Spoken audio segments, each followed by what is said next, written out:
Hello Canada visa applicants, एक news काफ़ी viral हो रही है। वो है PGWP means post graduate work permit, जिनका एक्सपायर हो रहा है उसको लेके। अगर नंबर की बात करें तो पहले 70,000 के करीब नंबर था, जो अब बढ़ के मोर देन 5 लाख हो रहा है, जिन स्टूडेंट्स के वीज़ा परमिट एक्सपायर हो रहे हैं 2024 में। काफ़ी कंसर्निंग इशू है, इंडियंस मेजॉरिटी में है, स्टूडेंट्स काफ़ी पैनिक कर रहे हैं। वहाँ पर प्रोटेस्ट भी चल रही है, गवर्नमेंट को रिक्वेस्ट किया जा रहा है कि इसको एक्सटेंड किया जाए, क्योंकि ये सबको पता है कि PGWP स्टूडेंट्स को वन टाइम मिलता है एक्सेप्ट कोविड। ये एक्सटेंड नहीं हुआ। कोविड में क्यों हुआ था? क्योंकि वहाँ पर वर्कर्स की कमी थी, लेबर शॉर्टेज थी और बाहर से लेबर नहीं आ रही थी, तो वहाँ पर ऑक्यूपेशंस जो थे या बिजनेस जो थे वो सफ़र कर रहे थे। इस चीज़ को ओवरकम करने के लिए गवर्नमेंट ने एक्सटेंशन की बात कर दी। लेकिन स्टूडेंट जो उस टाइम पे गए, अभी जैसे उनका वर्क परमिट, जिनका स्पेशली स्टडी उस टाइम पे ख़त्म हुआ, उनको वर्क परमिट मिल गया फॉर 3 ईयर्स और उनका वर्क परमिट एक्सपायर हो रहा है। इस एक्सपायरी से स्टूडेंट्स डेफिनेटली कंसर्न्ड है, क्योंकि हो सकता है उनको कनाडा छोड़ना पड़े। तो क्या कारण है कि अभी तक ये स्टूडेंट्स TR के स्टेटस पे रहे हैं, इनका आगे PR नहीं हुआ? और दूसरा, स्टूडेंट्स क्या ऑल्टरनेट प्लान कर सकते हैं ताकि वो अपना करियर या अपना फ्यूचर कनाडा में देख सकते हैं या अपना फ्यूचर अच्छा करें? तो इस सारी इन्फॉर्मेशन के लिए वीडियो के अंत तक बने रहिए, क्योंकि एक इन्फॉर्मेटिव वीडियो होने जा रहा है। स्पेशली इसको उसके साथ ज़रूर शेयर कीजिए जो या तो PGWP पे हैं, या जो अप्लाई करने जा रहे हैं, या इवन जो प्लान करने जा रहे हैं कनाडा में पढ़ने का, ताकि उनको रियल सिचुएशन का पता हो। सो डिटेल्ड इन्फॉर्मेशन के लिए वीडियो के अंत तक बने रहिए, और ऐसी अपडेटेड इन्फॉर्मेशन के लिए हमारे यूट्यूब के चैनल को सब्सक्राइब कीजिए, इंस्टाग्राम पे फॉलो ज़रूर कीजिए। तो सबसे पहले बात करते हैं कि क्या रीजंस हैं कि अभी तक स्टूडेंट्स PGWP जो 3 साल तक का होता है, और कनाडा वेल नोन है फॉर ईजी PR, स्टूडेंट्स जाते वहाँ पे इसीलिए हैं, लाइक फर्स्ट प्रायोरिटी जिनकी PR की हो तो वो कनाडा चूज करते हैं। तो क्या कारण है अभी तक वो TR के स्टेटस पे? सबसे पहले बात करें, इम्बैलेंस क्रिएट हो। कोविड का टाइम था, स्टूडेंट्स बुलाए गए, कोई उनका नंबर प्रॉपर वे में नहीं सेट किया जाया गया कि लाइक आने वाले 3-4 साल में जब इनका स्टडी परमिट के बाद वर्क परमिट एक्सपायर होएगा तो आगे उनके लिए क्या पाथवे है, मीन्स PR का क्या सिचुएशन है। उस टाइम पे जब कोविड का टाइम था या उससे पहले वर्कर्स की कमी थी, even unlimited working hours students को मिल गए ड्यूरिंग कोविड। तो गवर्नमेंट ने काफ़ी फेवरेबल पॉलिसीज बनाई, इवन स्टूडेंट्स को कहीं ना कहीं हेल्प भी किया गया, फाइनेंशियल हेल्प भी मिली, जो कुछ कंडीशंस मीट करते थे उनको सपोर्ट भी मिला गवर्नमेंट की तरफ से। लेकिन अभी की बात करें तो सिचुएशन टोटली डिफरेंट है। नंबर 1, उस टाइम पे स्टूडेंट्स ज़्यादा गए। अभी इस टाइम की बात करें तो जिनका वर्क परमिट एक्सपायर हो रहा है, और चाहे वो वर्कर्स हों, PGWP होल्डर्स हों, वो सभी कनाडा में ज़्यादा हैं, TR वालों के नंबर ज़्यादा हैं। और अनएम्प्लॉयमेंट रेट की बात करें, जो पहले एम्प्लॉयमेंट अपॉर्चुनिटीज़ थी ड्यूरिंग कोविड में, अभी अनएम्प्लॉयमेंट बहुत ज़्यादा हो गई है काफ़ी प्रोविंसेस में, काफ़ी एरियाज़ में। इवन गवर्नमेंट ने काफ़ी इसके ऊपर चेंजेस भी किए हैं। लो वेज वर्कर्स की जहाँ पर 6% से ज़्यादा अनएम्प्लॉयमेंट रेट है, उनको एलमिया बंद कर दी गई है, और भी काफ़ी लाइक पॉलिसीज़ हैं जो इंट्रोड्यूस की गई हैं। स्टूडेंट्स के वर्क टाइम को फिर घटा दिया गया था अप्रैल में। अभी लेटर सी उम्मीद कर रहे हैं मिड ऑफ सितंबर के बाद डेट आ जाएगी कि स्टूडेंट्स का वर्क परमिट जो है स्टूडेंट्स का जो पार्ट टाइम वर्क ड्यूरेशन है वो 24 आवर्स किया जाएगा। अभी उसकी टाइम आना है, तो अभी तक यही इन्फॉर्मेशन है कि वो 20 आवर्स काम करेंगे। तो मैं बात कर रही थी रीजंस की, अनएम्प्लॉयमेंट रेट ज़्यादा है, स्टूडेंट्स या वर्कर्स वहाँ पे ज़्यादा चले गए, और वहाँ पर आगे TR के बाद PR की अपॉर्चुनिटीज़ उतनी नहीं ओपन हुई जितना नंबर ऑफ एप्लीकेंट्स वहाँ पे गए। अब यहाँ पे देखा जाए कि अगर PR वालों की बात करें तो एक्सप्रेस एंट्री के ड्रॉ काफ़ी देर पॉज भी रहा, CEC का तो बहुत ज़्यादा पॉज रहा। तो उसके कारण जो स्टूडेंट्स थे, चाहे उन्होंने प्रोफाइल्स या अपनी फाइल्स लगाई PNP में भी या एक्सप्रेस एंट्री में, किसी कारणवश उनका ड्रॉ नहीं निकला, उनका रिजल्ट नहीं आया, तो वो अभी तक अपने TR के स्टेटस पे हैं, फॉरेन वर्कर्स की स्टेटस में है। PGWP स्टूडेंट्स का जो चल रहा है वो अभी तक चल रहा है। तो ये काफ़ी डिसअपॉइंटिंग इन्फॉर्मेशन है। अभी रिसेंटली जैसे कनाडा ने टारगेट भी कर दिया कि ऑन एन एवरेज वो 5% तक लेके आएंगे टीआर वालों को, तो वो काफ़ी मेजर्स भी ले रहे हैं, लेकिन टीआर का नंबर घटाना है तो ऑब्वियसली कहीं पर तो हिट होएगा। तो ये काफ़ी डिसअपॉइंटिंग इन्फॉर्मेशन है। सो गाइज जो भी है वो तो सिचुएशन जैसी भी है वो तो है ही। अब इस सिचुएशन पे ज़्यादा क्रिपल क्या करें, हम उसका ऑल्टरनेट ढूंढते। ऑल्टरनेट आपको बताने जा रही हूँ, हो सकता है आपको कहीं ना कहीं आइडिया हो जाए आप क्या कर सकते हैं। इवन जो फ्यूचर स्टूडेंट्स होंगे उनको भी ये चीज़ें ध्यान में रखनी है, क्योंकि आने वाले टाइम में जो इमिग्रेशन है वो इतनी फेवरेबल, इतनी ईज उसमें नहीं है जितनी पहले थी। ऑब्वियसली कंपटीशन ज़्यादा है, कॉम्पिटिटिव होने जा रही है। तो सबसे पहले आप जो फ्यूचर स्टूडेंट्स हैं आप उन प्रोग्राम्स पे फोकस कीजिए जिनकी डिमांड कनाडा में ज़्यादा है।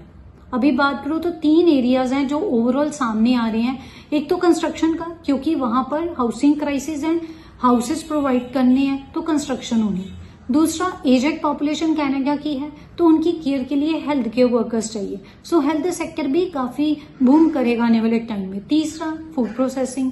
सो अगर फूड इंडस्ट्री की बात करें, एग्रीकल्चर की बात करें, तो ऑब्वियसली फूड से रिलेटेड भी अपॉर्चुनिटीज रहेंगी। टेक्नोलॉजी एवरग्रीन है, उसकी भी अपॉर्चुनिटीज रहेंगी। तो जब भी आप कोई प्रोग्राम चूज करते हैं तो जनरल प्रोग्राम की बजाय इस तरीके का प्रोग्राम चूज कीजिए जिसमें स्किल्स हों, और वो स्किल्स लेके आपकी वैल्यू, आपकी जो कंट्रीब्यूशन है वो कनाडा की इकोनॉमी में रहे। जो प्रेजेंट स्टूडेंट्स हैं जिनका PGWP एक्सपायर हो रहा है, उसके लिए गवर्नमेंट ने ऑलरेडी एक पब्लिक पॉलिसी टेम्पररीली इंट्रोड्यूस की है, जो 7 मई 2024 के बाद जिनका वर्क परमिट एक्सपायर हो रहा है, और ये पॉलिसी रहेगी 31 दिसंबर 2024 तक।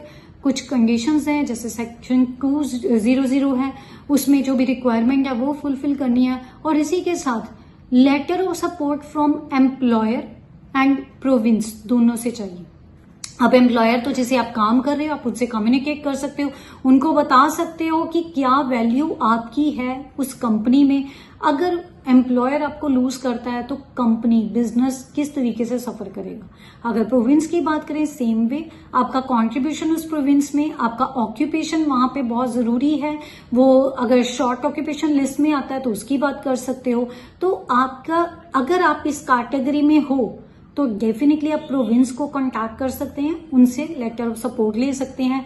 तो ये 2 चीजें हो तो आपको आगे वर्क परमिट का एक्सटेंशन मिल सकता है, उसकी पॉसिबिलिटी है। आपको कंडीशंस फुलफिल करनी पड़ेंगी। अब इसका बेनिफिट ये है कि आपका वर्क परमिट एक्सटेंड हो जाएगा। मीनवाइल भगवान करे आपका PNP में, अगर आपने PNP में डाला है अपना जो PR का एप्लीकेशन आपका फेवरेबल हो, या आपने एक्सप्रेस एंट्री में डाला है, जिस भी कैटेगरी में आपने अप्लाई किया है, हम प्रे करते हैं कि वो क्लियर हो जाए और आपको आपका PR मिल जाए। इन केस अगर आप, क्योंकि ये चीज सब बच्चों के लिए नहीं है, ये सिर्फ स्पेसिफिक कैटेगरी के स्टूडेंट्स के लिए या वर्कर्स के लिए। इसके अलावा आप क्या कर सकते हैं, अगर आप मीट करते हैं रिक्वायरमेंट और LMIA को ऑप्ट कर सकते हैं तो आप LMIA के लिए भी अप्लाई कर सकते हैं। अगर आपका एम्प्लॉयर रेडी रहता है आपको देने के लिए, आपको चेक करना पड़ेगा क्या उस टाइम पे पॉलिसी है। जैसे अभी रिसेंटली मैंने बोला ना, लो वेज वर्कर्स के लिए गवर्नमेंट ने बंद कर दिया, तो ऐसा कुछ सीन तो नहीं है, ये भी आपको चेक करना पड़ेगा। अगला, अगर आप चाहते हैं आप कनाडा में रहें तो आप विजिटर वीजा के लिए भी रह सकते हैं, लेकिन इसका नुकसान ये है कि आप विजिटर वीजा पे काम नहीं कर सकते, तो ये ड्रॉबैक रहेगा। लेकिन आपको एक एक्सटेंशन मिल जाती है। अगर आपको लगता है कि टेम्पररीली आपका थोड़ी देर तक आपका जो है रिजल्ट आ जाएगा PR का, तो डेफिनेटली अगर आप इसको ऑप्ट करना चाहें तो कर सकते हैं। इसके अलावा अगली ऑप्शन है स्टडी परमिट की। तो आपको अगर लगता है कि आप अपनी स्टडी को अपग्रेड करवाना चाहते हैं, आप डिप्लोमा से डिग्री करना चाहते हैं, नो डाउट इसका कॉस्ट भी रहेगा, तो इसका कुछ नेगेटिव इम्पैक्ट भी है, लेकिन आपको कनाडा में रहने के लिए एक्सटेंशन मिल जाएगा। Not on PGWP but study में ऑब्वियसली वर्किंग आवर्स का रूल भी चेंज होएगा, और जो कंडीशंस हैं स्टूडेंट वीजा की वो तो रहेंगी, ये आपको देखना पड़ेगा। इसके अलावा आप लैंग्वेज के स्कोर को इम्प्रूव कर सकते हैं। गाइस, आपका फॉर्चुनेटली वीजा आ जाता है, आप जिस भी कंट्री से हैं कनाडा में जाते हैं, लैंग्वेज मत छोड़िए। इंग्लिश पे फोकस रखिए। इंग्लिश के साथ साथ अगर फ्रेंच सीख सकते हैं तो फ्यूचर आपका है, क्योंकि कनाडा बाइलिंगुअल कंट्री है। इंग्लिश के साथ साथ फ्रेंच पे भी बहुत ज़्यादा वेटेज दिया जाता है। तो ये भी देखा गया कि जो फ्रेंच स्पीकिंग वाले लोग हैं उनके लिए जो ड्रॉ निकले हैं एवरेज 300। गाइस अगर बाकी एक्सप्रेस एंट्री के ड्रॉज की बात करूं तो कहीं ना कहीं CRS स्कोर मोर देन 500 गया है, वो चाहे CEC हो चाहे जनरल ड्रॉ हो। लेकिन फ्रेंच कैटेगरी की बात करें ऑन एन एवरेज 300 के आसपास में ड्रॉज निकले हैं। तो आपको एक लेवल स्पेसिफिक है, आपके प्रोफाइल के अकॉर्डिंग आपको वो उसका एग्जाम देना है, वो लेवल क्लियर करना है। It can be of great help to you. तो आप इसके लिए एलिजिबल हो सकते हो। अगर आपका ड्रीम है कनाडा में PR लेने का तो वो क्लियर हो सकता है। इसके साथ अगली चीज ये है कि आप कोई ऐसे प्रोग्राम कर सकते हैं जिनकी डिमांड कनाडा में हो। तो कई बार क्या होता है वो प्रोग्राम करते हैं उससे रिलेटेड जॉब ढूंढते हैं, तो अगेन आपका जो ऑक्यूपेशन है इन डिमांड हो जाता है, तो डेफिनेटली सिचुएशन आपके फेवर में रहती है। सो गाइज ये चीजें कुछ ऑल्टरनेटिव्स हैं जो मैंने आपको बताई हैं, कहीं ना कहीं आपके लिए हेल्पफुल हो सकती हैं। सो कंसर्न नो डाउट इसके साथ और भी है, वो ये है कि इस टाइम पे कनाडा से काफी लोग US का बॉर्डर क्रॉस कर रहे हैं। इस चीज को लेके US और यूके से भी कहीं ना कहीं असाइलम फॉर इंडियंस बहुत ज्यादा बढ़ गया है। मोर देन 5000 लोगों ने कनाडा से ऑन फुट US का एंटर किया है। US में बात करें UK की तो उन्होंने भी ट्रांजिट वीजा में काफी लोग वहां पे गए हैं और वहां पे असाइलम डाला। इस चीज को लेके तीनों कंट्रीज इकट्ठी हो गई हैं।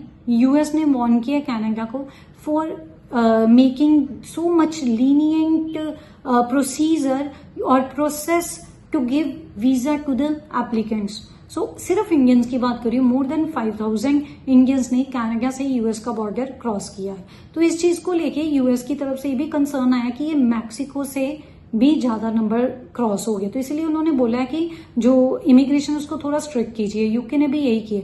तो तीनों कंट्रीज हो सकता है आने वाले टाइम में थोड़ा और हार्श प्रोसीजर लेके सामने आए। तो गाइज इन चीजों का ध्यान रखिए। मेरी रिक्वेस्ट सभी से है कि आप इलीगल वे में जाने की बजाय लीगल वे ऑप्ट कीजिए। बहुत ज्यादा लाइफ अच्छी रहती है अगर आप लीगल वे में जाते हैं। नो डाउट कॉम्पिटिशन हर कहीं है, वो तो आना ही आना, उसको फेस करना ही पड़ना है। लेकिन अगर हम इसको इलीगल वे में करते हैं ना तो लाइफ नेक्स्ट टू हेल हो जाती है, तो बहुत सर्वाइवल मुश्किल होता है। तो एक सजेशन है कि आप जब भी जो भी काम कर रहे हैं लीगल वे में कीजिए। सो गाइस ये चीजें आने वाले टाइम में कनाडा की PR को और ज्यादा कॉम्पिटिटिव बना सकती हैं। तो आपके लिए यही सजेशन है कि स्किल्स पे फोकस कीजिए, लैंग्वेज बेटर रखिए, रेलिवेंट जॉब देखिए, जो प्रोग्राम्स चूज कर रहे हैं, क्योंकि आप लैक्स ऑफ रुपीज एक डिप्लोमा में खर्च करते हैं अगर आप कनाडा में पढ़ते हैं। एवरेज बात करें तो आपका मिनिमम एवरेज 20 लाख ऑनवर्ड्स आपका 2 साल के डिप्लोमा का कॉस्ट ही कॉस्ट पड़ता है। मैं एक एवरेज कॉलेज की बात कर रही हूँ, कहीं पे ये कॉस्ट ज्यादा भी है। बीच में लिविंग एक्सपेंस ऐड नहीं किया, बाकी चीजें ऐड नहीं की। 2 साल आपने रहना भी है, खाना भी है, स्टेशनरी भी चाहिए, मोबाइल भी चाहिए, यूटिलिटीज का एक्सपेंस भी चाहिए, और भी आपको लिविंग एक्सपेंस भी कवर करना है। तो ये सारा आपको 30-40 लाख का एक डिप्लोमा पड़ता है।